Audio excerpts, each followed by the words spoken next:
Hey guys, how's it going? This is Matinator.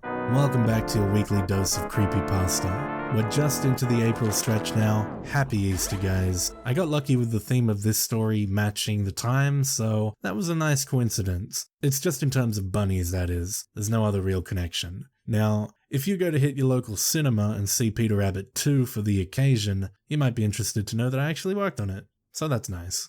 Let's once again put the spotlight up on our patrons for this month. A huge thank you to you guys. Shoutouts as always to the Disciples, Tiffany, Subscribe SoundCloud, Teddy Dog, Kissing and Gunshots, Backwards D-Dog, Vera Ohio, Ali G, Sylvia Kushbaum, and Jelly. Thank you for supporting me for another month, guys. I really appreciate it. Now, as always, turn out the lights, get comfortable, and let the story begin.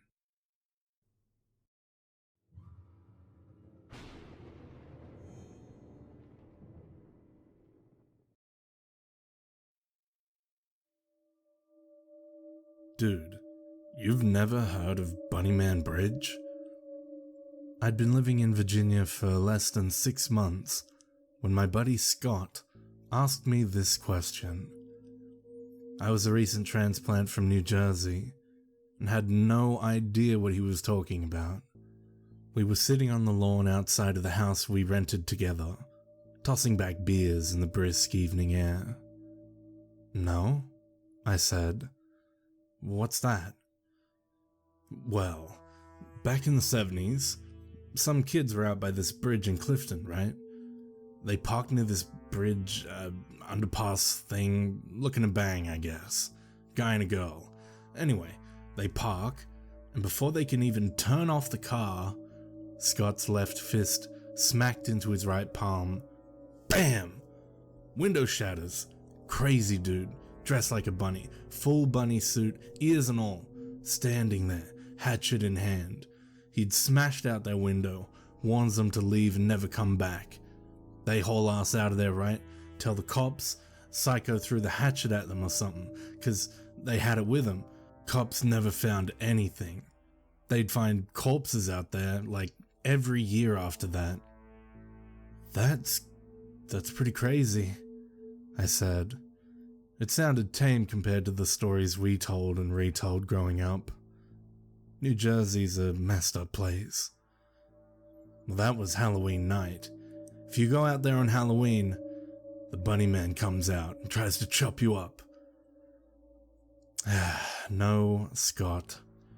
I finished my beer, put the empty can down on the dewy grass. We are not going out there. "We're going out there," he said, completely ignoring me. "We gotta. It's awesome." I sighed. You can't talk Scott out of doing stupid things. Ask any of the emergency room doctors that had stitched his ass back together over the years. Fine, we'll go. Scott was like a kid on Christmas Eve. It was 2 weeks before Halloween, and I figured he'd get drunk and forget all about it. I was wrong. Halloween crept up on me, and that entire day, Scott wouldn't stop going on and on about our trip to Bunnyman Bridge. He filled the gas tank in his Jeep, brought snacks, even paid for some decent weed to smoke on the way out there. At this point, I'd be a dick to say no, so off we went. The drive from Norfolk to Clifton took a little over 3.5 hours. We were going way out there. It's a tiny place, lots of historical significance. Not even 300 people living there full time. The bridge was outside of town, on a back road near some old homes. I didn't believe for a minute that a crazy killer in a bunny costume would be wandering about at midnight. It had been almost 45 years since the story first popped up. But I do believe in being prepared. I'd been in the habit of carrying a small pistol with me everywhere I went, since moving to the state. I wasn't stupid enough to leave it home. We weren't trespassing, so I wasn't afraid of getting into trouble. I have my concealed carry permit. Better safe than sorry, right? We rolled through the old town before midnight, made our way to the outskirts. Driving the day, I'm sure it would be a beautiful place to visit. Old churches, steam locomotive parked on the tracks. True throwback to the idyllic Americana of 60 years ago. At night, the tall peaks on the buildings cast odd, angular shadows against the ground, elongated by the light of the full moon. There were no street lamps or any kind of electric light. Most of the buildings we passed were dark. Once we drove through town and onto the back roads, it was even worse. Dense treetops bowed out over the road, blocking the moon for the majority of the drive. The headlights fought to pierce the thick fog covering the roadway. Scott couldn't have picked a better night to come out here. I'm not easy to scare, but my palms were starting to sweat a little. The hair on my forearms were on end, sending tiny pinpricks of electricity up my spine every time they brushed the interior of the car. Despite the balmy weather, I felt a chill creep upon my skin. We rode in silence for the better part of the trip before Scott pulled over and parked. He turned to face me, looked me in the eye and grinned. "We're here." Without breaking eye contact, he killed the headlights and turned off the engine. The world descended into darkness, an inky black nothing that swallowed us up. Without the thrum of the old Jeep's engine, it was as quiet as a grave. The sudden silence left my ears ringing. "So, we drove all the way out here? Now what?" I looked out the window, squinting, trying to see. The scant moonlight that cut through the canopy of leaves didn't illuminate much. We walked to the bridge. Scott didn't wait for me to respond. He got out of the car and closed his door. He began walking down the road, not looking back. I wasn't about to let him wander off without me. Scott is a disaster waiting to happen, and I didn't feel like spending my evening with him in the ER again. I jumped out of the Jeep and followed him.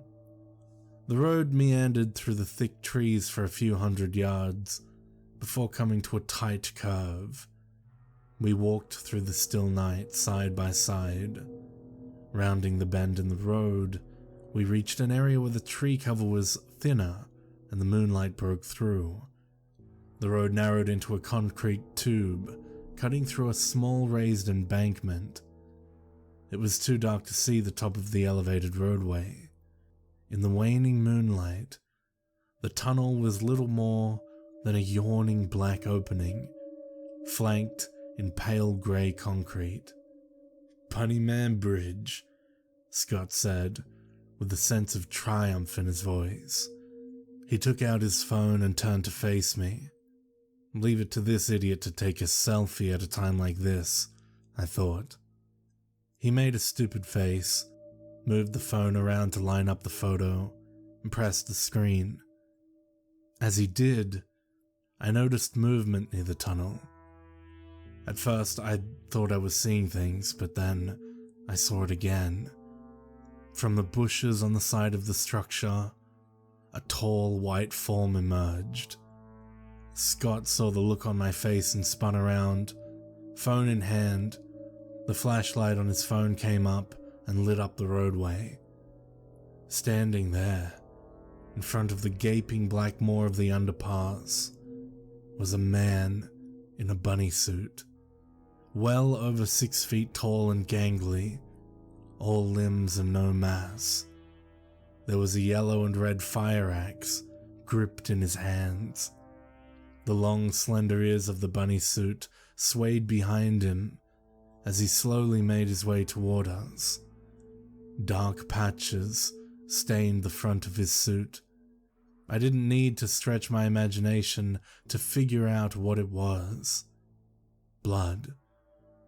Scott stammered and backpedaled into me. Without thinking, I reached behind me and removed my compact pistol from its holder. I pointed the gun at the approaching form and leveled the sights on center mass. "Back the fuck up!" I tried to sound commanding, but even I could hear the warble in my voice. "I'll fucking shoot you, I swear to God." "Leave," he said. The Bunnyman didn't stop. He continued moving toward us, closing the gap. The axe swayed back and forth in front of him, and as he neared, I could see there was blood on the blade. I told myself to be rational. This was obviously a guy playing a prank on Halloween. He was trying to scare some idiots who came to see the bridge. But most people would drop that shit in a heartbeat when there was a loaded gun pointed at them. He kept coming. The movement was slow, but he kept pacing toward us. I couldn't see his face in the deep shadows, but I could tell. I knew that he was staring me in the eye. He pivoted and ran, full bore towards Scott. I didn't hesitate. I exhaled, relaxed my arms, and squeezed the trigger, gently. The recoil shook my already strained muscles. The Bunnyman staggered, slowed, and slumped down onto the roadway. He'd only moved a few dozen feet from the mouth of the tunnel to where he now sat. The scent of cordite tainted the cool night air. Crimson oozed from the front of his suit and joined the darker brown patch already there. The axe slipped from his grip, making a dull clank on the asphalt. Scott stammered, mouth moving like a dying fish. He turned and ran back toward the jeep.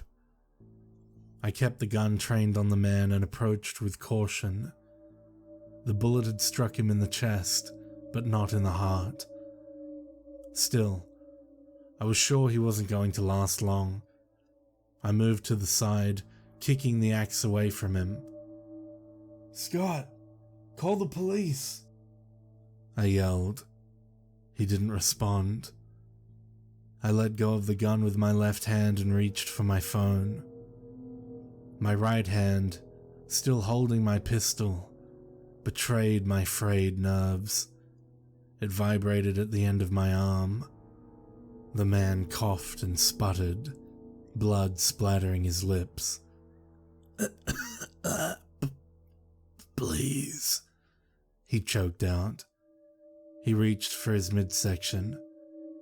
I assumed he was going to press his hand to the wound, but it disappeared into a pouch on the front of the bunny suit. I hadn't noticed it due to the huge, dark smear across the front. His hand came out, holding a furry black object. A rabbit, neck broken and head hanging limply to the side. He reached his arm as far forward as he could, which wasn't far, and tried to fling it to his side, back toward the tunnel opening. It landed 2 feet away with a sickening thud. He looked me in the eye. For the first time, I really took in his features. He was young. My age, younger even. Clean cut. I don't know what I was expecting. Crazy eyes, maybe? Homeless drifter meth mouth? I'm not sure, but it wasn't this. "Please," he coughed out again, motioning toward the rabbit. He opened his mouth to speak, but all that came out was a pained cry, followed by a wheezing, gurgling sound. I had hit him in the lung. I stared at the rabbit, trying to understand the situation. I was in shock. Looking back on it, you never know how you're going to react to the fucked up situations life throws at you until you're there. That was the first time I paid attention to my surroundings since I initially saw him. The moon had shifted, and I could see the opening of the tunnel now, and the large, black fingers splayed on either side of the concrete. The opening was at least 12 feet wide, and somehow these hands were grabbing both sides at once. Hands that had to be a foot long, easy. Two tiny red orbs danced in the darkness, the light refracting and giving them an odd, pale glow. And that's when I heard the scratching, slow, like the labored dragging of heavy furniture across an ancient wooden floor, followed by a ticking, tapping sound. The Bunnyman heard it too. His eyes grew wide, his mouth trembling. He attempted to speak again, but all that came out was that wet, rattling cough. He fell over, trying to reach for the rabbit. I'm not sure why I didn't run for the Jeep. I sincerely wish I had. Phone and gun forgotten, I grabbed the rabbit carcass. It was still warm. I threw it, with everything I had left in me, into the dark opening. The silence grew palpable, and the tapered, shadowy fingers retreated into the tunnel. I heard a sickening crunch. The dragging started again, retreating into the depths of the darkness. I looked at the Bunnyman, laying on the ground, laboring to breathe. His face relaxed, and he smiled. His unfocused eyes locked on mine, and he looked relieved. Your problem, he said, then laughed. The laugh turned into a gurgling, choking noise, and then he laid still. I walked to Scott's truck and found him curled up on the floor in the back seat crying. I regained my senses enough to call the police at this point. They came out, took our statements and my pistol. They held us for a while. The Bunnyman was a student who had been living in the area. We didn't find out much else. They found 2 more dead bunnies in the pocket of his outfit. They determined I'd fired in self-defense, and I wasn't charged with any crime. Scott never asked to go to the Bunnyman Bridge again. He moved out a few months later, and I haven't spoken to him since. Time went by. My therapist told me that I imagined the thing in the tunnel, that it was my way of coping with killing a man who intended to do me harm. I began to believe it. October came again, and Halloween passed without incident. I was curious, though, about why I never heard anyone talk about the real Bunnyman after what happened. You'd think that would add to the legend, but I never saw it mentioned anywhere online or in the news. I was reading a forum post about local Virginia legends when the Bunnyman Bridge came up. Most people regurgitated the same old tales about escaped convicts and supernatural rabbits, but one person posted something that chilled my blood. They found another corpse this year, eaten. Hasn't happened in 5, maybe 6 years. The Bunnyman must be gone. Cold crept up my spine. The Bunnyman must be gone. I could hear the sickening crunch of that thing eating the rabbit. Corpses. Eaten. Your problem. It took me a while to come to terms with what happened. I've spent the better part of this year driving to Clifton and walking through the tunnel during the day. I want to know every inch of that road before October.